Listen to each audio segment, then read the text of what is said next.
They know they can't go back to Georgia and say, well, we would have passed voting rights legislation. We would have passed effort to prevent mass shootings. We would have raised the minimum wage, but Mitch McConnell didn't let us. Well, then why should they be reelected if that's the argument? And so I think that's what they've been saying publicly. And I think that's what they've been saying privately to Joe Manchin too, that listen, you have remained a Democrat in West Virginia. You've made a conscious decision to remain a Democrat in West Virginia, which means that you care about the survival of the Democratic Party.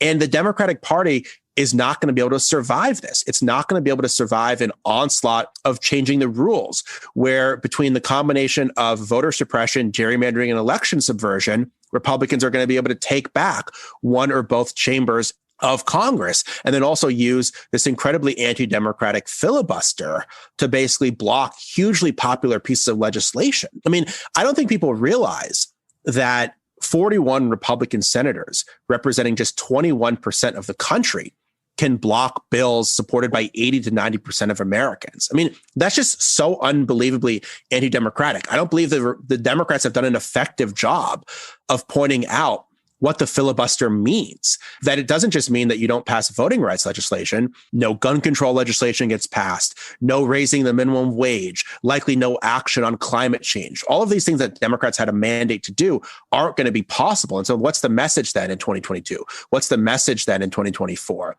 Biden is hoping that if he can get COVID under control, which he has largely, and if he can get the economy back on track, that he can make this pragmatic message that America is improving that can overcome all of the structural disadvantages that Democrats face. I don't believe that it can overcome them. I believe that the structural disadvantages that Democrats face are so great right now and are only looming greater because of what Republicans are doing at the state level and what they're blocking at the federal level, that it's going to be very difficult for Biden to message a better economy or message a better COVID situation if Republicans are just running around preventing Democrats from voting or trying to overturn election results.